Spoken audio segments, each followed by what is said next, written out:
My name is Paul Rasch. I'm a co-owner with my wife of Fox Ridge Farm, and one of the more interesting opportunities that's come along here for us has been getting involved with Sutliff Cider, which is where we are today.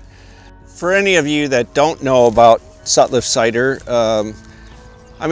going back to the sort of recent cider revival in the States, Sutliff Cider was a real pioneer in this. Scott Irvin and his wife Pia put together a really interesting cider that took advantage of the apples that are available, which essentially is dessert apples, but made a really light, refreshing, truly American kind of cider. This is not a British cider, French cider. This is a really nice, refreshing, not very sweet cider that really did well in the markets here. And for a long time, Sutliff Cider was the preeminent cider in the upper Midwest.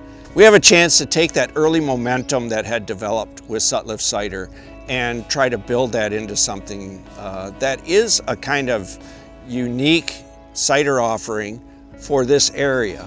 And unique in the sense that what we're trying to do is, our interest is taking the cider house concept, which you find in a lot of European areas that grow cider apples and make cider.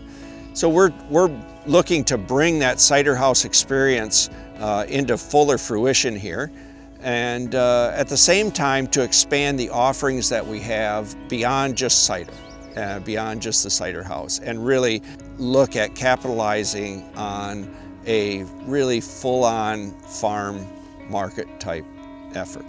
Sutliff Cider at its core has been, as a place to visit, has been this cider house, which is behind me, this restored barn. This barn is really emblematic of cider in general. You take something that's old, heritage, and you add on to it some modern nuance and complexity. So this barn was fully restored by Scott and Pia, painstakingly. You can see the stonework right on up through the barn structure has all been painstakingly restored. Likewise with the business, that's kind of what we're looking to do.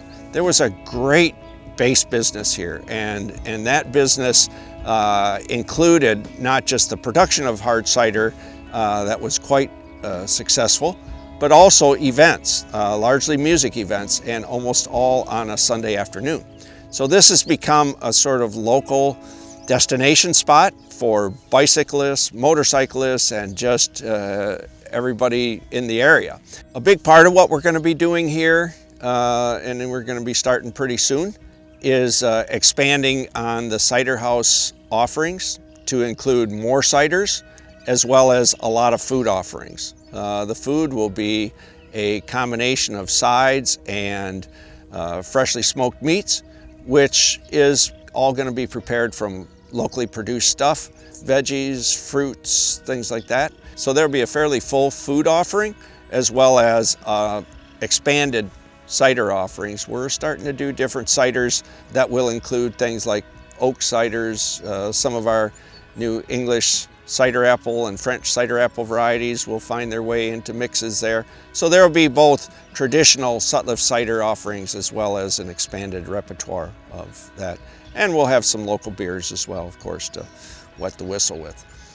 As we become acquainted with this piece of ground, our first consideration is, how do we make this sustainable as an enterprise, of course, economically, but also with the land. We have 30 acres total here, 20 acres of good tillable land that's been in row crops, corn and beans, corn and beans, corn and beans. And we want to transition that into a wider polyculture of crops. So this year we'll be planting sweet corn, melons, sunflowers, pumpkins, as a complement to the apples that are already here. In future years, we'll expand that out and start to look at other crops, both fruit and vegetable crops. The whole idea is to diversify as much as we can, both as an enterprise to become economically viable and on a crop basis to become ecologically viable. On the experience side, we're also expanding beyond just the cider house into a farm market This will include you-pick experiences, whether it's sweet corn, melons. We're going to do sunflowers and other flowers. We're going to add a corn maze here for kids, and basically try to make this a combination of a cider house with interesting food, interesting drink, and a wide variety of family experiences as well that you can bring your kids out, spend the day with. We also are going to be doing some cider pressing on site for people to watch and participate in to a certain extent. So there'll be a wide variety of experience and offerings available coming up real soon. The market right now, the intention is to keep the cider house open from March through December and open the farm market up from May through December. Our hours are also going to expand. Instead of just being open Sunday afternoons, we'll be open Thursday through Sunday. We'll have live music at least 3 nights a week. There'll just be a lot of stuff going on. One of the things that's always been so appealing locally and to me personally about Sutliff Cider is the community that gathers here. And that's what we really hope to build on. COVID-19 has taught us anything, it is the importance of being out and being with people that we care about, but just having a great time. And that's what Sutliff Cider has always been about and will continue to be about. We hope to expand that community gathering aspect of this business to include not just people with their adult friends, but also families, bring them out, have farm experiences, have a cup of cider, have a pulled pork sandwich. We really look forward to how that all plays out.